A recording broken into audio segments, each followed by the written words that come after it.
Hello everyone and welcome back to my channel. I hope that you are all good. In today's video we are going to be doing a winter abstract gel polish design. So this was actually a collaboration I did on Instagram for one of my nail tech friends' birthdays, and the theme simply was winter abstract, and this was what I come up with.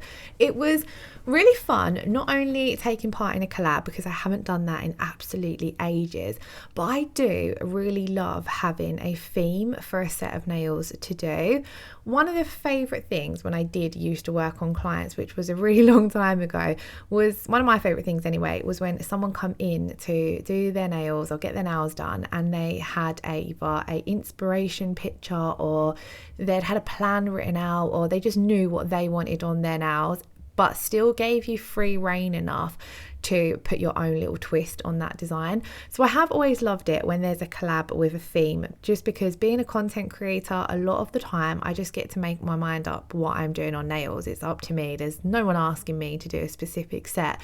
So taking part in a collab was really fun because it's nice to be given an idea or a task to do. So yeah, moving on, this is what we're doing today, a winter abstract design. I wanted to have some layered stamping in there, and I wanted to have some ombre stamping as I haven't done that in a while, and I really wanted to go full on in with the blue tones to really get that wintry vibe. So I'm coming in and doing my first coat of my gel polish bases. As you can see, all of my colors are from Kiki London. I really love this stone blue shade, and I definitely didn't use it enough last winter, so I wanted to make sure I got this one out because it's quite a dusky blue. It's got hints of grey in the undertone to it, so it's a really nice dreamy colour if you're not wanting a too in your face blue look.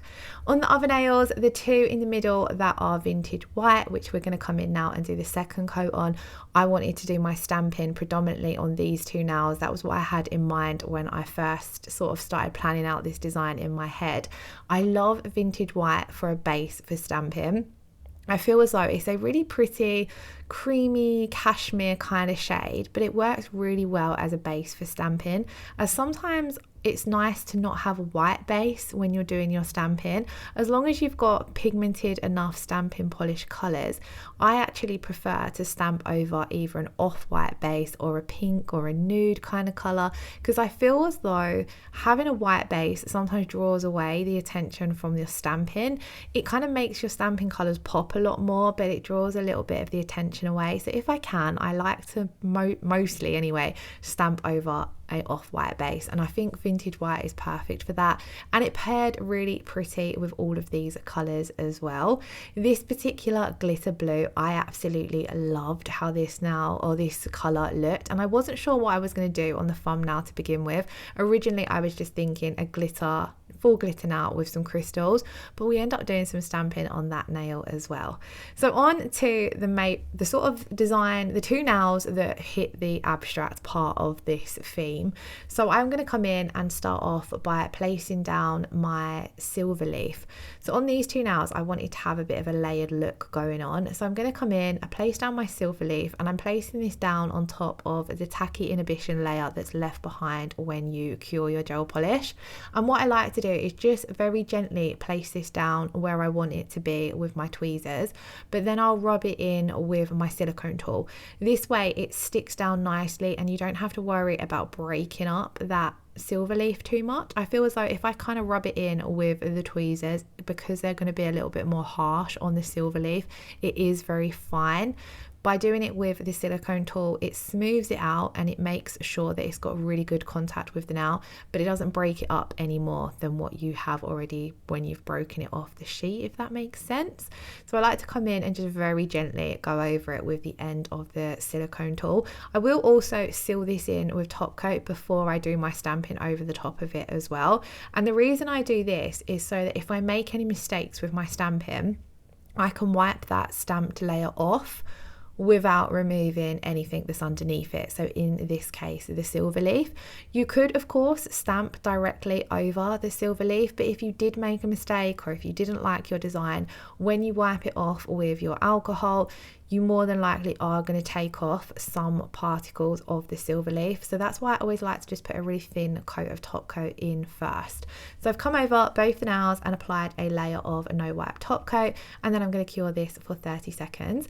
And then on the first nail, we're going to use one of my favorite images from the Clear Jelly Stamper 05 plate. I love this layered snowflake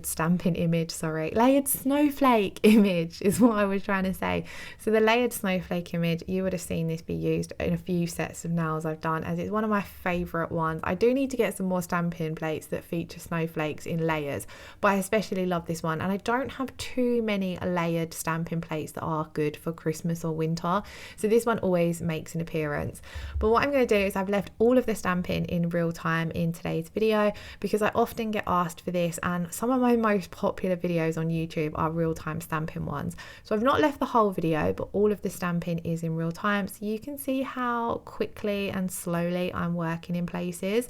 When it comes to applying my stamping polish to the stamping plate, I like to apply a generous amount, and I try to do these steps quite quickly. But once you have picked it up on your stamper, you can kind of take a breather and slow down a little bit.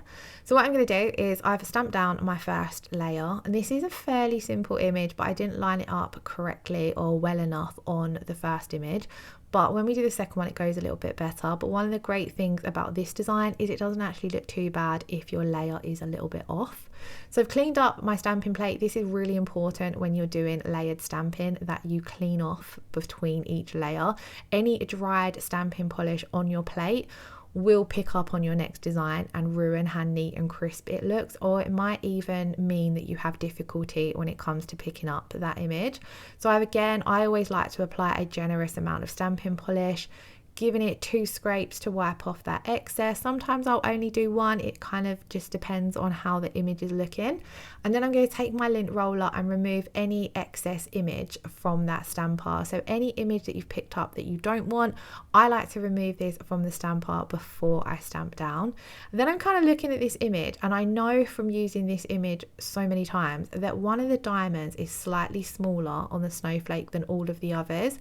So I use that as my guide point, and then I'll find that smaller diamond on the second image, line it up best I can, and then stamp down.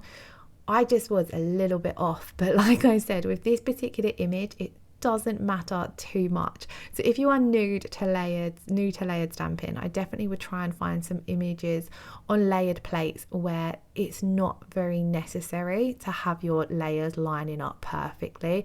Of course, some designs you're doing, for example, if you're doing characters and you've got eyes, nose, faces kind of things, they need to be lined up to work. With things like snowflakes and flowers, I find that there's a little bit of lenience, so it still looks quite pretty even if the layer is not perfect.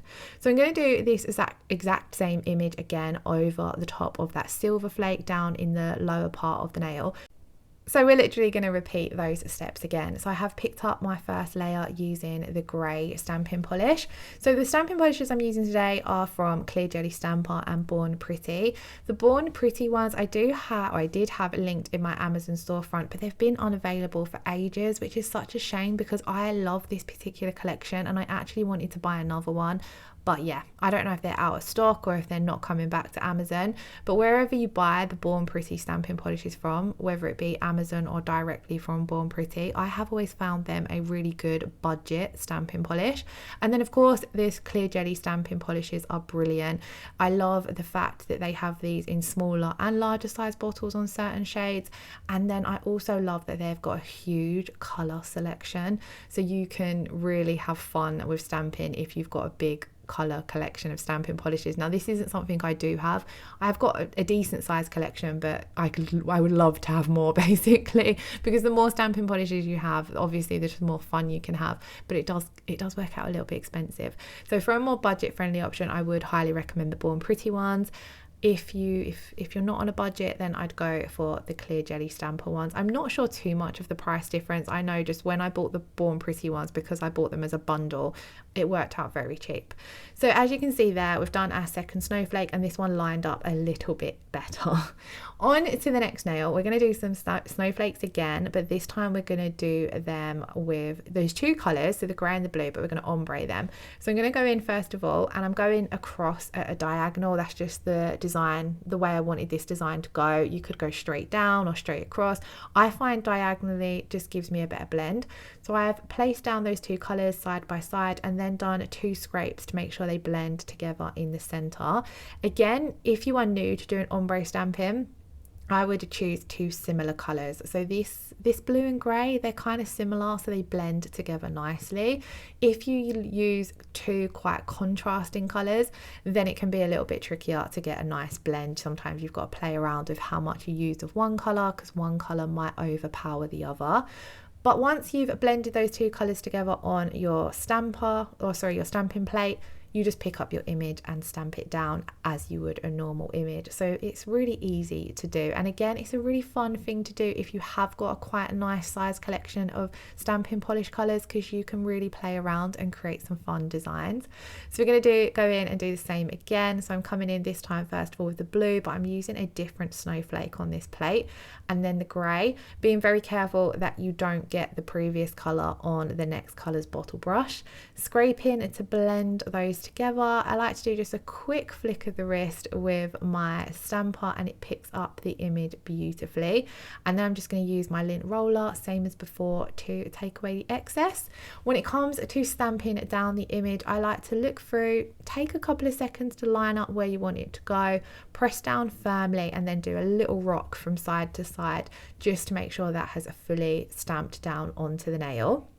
This is where I then decided on the thumbnail, once I was looking at this plate, that I wanted to do this full snowflake image, because originally on this nail I was just going to do some crystals in the corner, but I thought we would add the stamping first and then come in and do the crystals.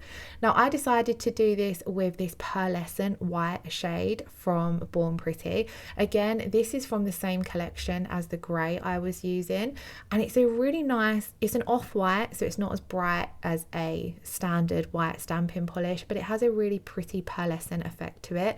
I wasn't 100% sure how good this was going to be for stamping the intricate details on these snowflakes, but it worked really well, and I liked that it's that little bit softer than a bright white. So when I'm doing a full cover stamped image, so any kind of stamping that's covering the entire nail where you're picking up quite a large image, I like to cover the entire image with my stamping polish. Some people do it differently. Whatever works for you, do, but this has just always worked best for me, and I've always managed to get a really nice pickup doing it this way.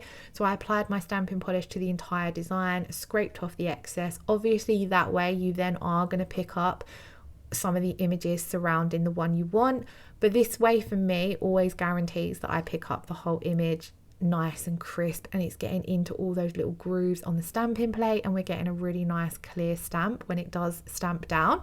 So this is what the nails looked like once we had finished all of our stamping. I didn't want to do stamping on all of the nails, so one of the nails, this little finger where we've got the stone blue base, I'm going to come in and do an ombre with the glitter. Now it's, for the life of me, I forgot what this blue glitter is called. I would have showed you guys at the start of the video, and I will leave the name of it in the description box below, but the name of it is just completely gone off the top of my head, and I'm not at my nail desk to double check. But I've placed this glitter down at the cuticle area, and then to help blend it out, I'm going to use a little bit of base coat. And you don't necessarily need to do this when you're doing a glitter fade, but these particular glitters, this is the Platinum collection from Kiki London, they have a little hint of colour on this blue one anyway. I'm not sure if they all do, but it has a little hint of colour. It's got a hint of a blue jelly base to it. So I wanted to have a clear layer to blend it into, just so I got a really nice fade, and I loved how it turned out. And by blending with a little bit of base coat, it made it so quick and easy as well. So we popped that into cure, and then on the index finger, which is just a full nail of stone blue, I wanted to do a crystal swoosh, and then I want to add some crystals on the thumbnail as well. So I've picked out my crystals. Both of these are from Kiki London, and then I'm going to apply them using the Kiki London No Wipe rubber top coat. The rubber top coat is amazing for applying crystals if you are not very confident with applying them. I'm not very good at applying crystals. Half the reason is as I struggle with thinking about what placement to do, and I feel as though when I look online at crystal placement ideas, you need shapes and so many different size crystals, and I just don't have a huge crystal collection. And because I've not been massively drawn to doing crystal nails, I don't feel as though it's something that I buy too often. I do need to sort out the crystals that I do have, because I did go through a phase where I found a good supplier, I think it was on AliExpress or eBay, and I did purchase quite a few different shapes, and then just felt a little bit overwhelmed and at a loss of what to do with them. So I do need to have a sort out of what I've got. But when I want to add some crystals to the nail, my go-to looks are just a swoosh across one nail or some clusters. So I'm going to show you guys both those ways in this video. So this is my little swoosh going across the nail, and I like to do this using 2 different colors of crystals. I feel as though it mixes it up a little bit. And the packs from Kiki London come in, I think, 5 different sizes. So you pick your color, and then when the pack comes, there's 5 sizes, and they are individual, but I've mixed them together as I prefer to use them mixed anyway, so it's easier for me. So they've just mixed together in a little pot, and then I've transferred them into my dish to use. And then this way I find if I'm just doing a cluster or a swoosh, I just go in and pick up a mix of sizes, place them down into my wet top coat, and then when I've played around and I'm happy with how they're placed, I'll pop this into cure. And that was my point I was trying to get to. That's why it's so easy to apply them in top coat, because nothing is going to dry or set in place until you pop the nail into cure. So if you are a beginner, or if you're not very confident with crystals, you can play around with the placement as much as you like, and it's not going to dry as if it would as if you were using either a glue that you would apply, like a nail glue I used to apply my crystals with before I picked up this technique. And that just stressed me out, because I was always thinking, oh my god, I've placed a crystal down and it's going to dry in seconds. That just doesn't happen with using a gel product, so it makes it that little bit easier. Once you have though got them in place, pop them into cure, and then I find they last super well if I've set them in the rubber top coat. On the rest of the nails, I'm going to come in and top coat with the Kiki London crystal top coat. This is my absolute favorite top coat at the moment. It's the latest top coat from Kiki London, and it has an incredible shine. I do have a discount code for Kiki, so I will leave that in the description box below, as that gets you 10% off. But I'm going to top coat the remaining nails and pop this into cure for 60 seconds as well. And then I've left some clips of the finished result. So this was a press on set that I did measure up for my own nails. So I did, when I had put them on, I do leave a little clip showing you guys what they look like as well. So I really had fun creating this set of nails, so I hope you all enjoyed watching. Let me know in the comments below if there are any particular designs you would like to see me do, because as I mentioned, it is really fun having a theme that you can kind of stick to. Let me know your thoughts on that as well. When it comes to doing nails, do you prefer to just sit down and at your desk and just go for it, just freestyle it, or do you like having a theme or a design in mind? Anyway, as always, thank you all so much for watching my channel. If you did enjoy today's video, please do give it a thumbs up, leave me a comment below, and hit that subscription button if you haven't already, and I shall see you all again in the next video. Lots of love, take care, bye bye.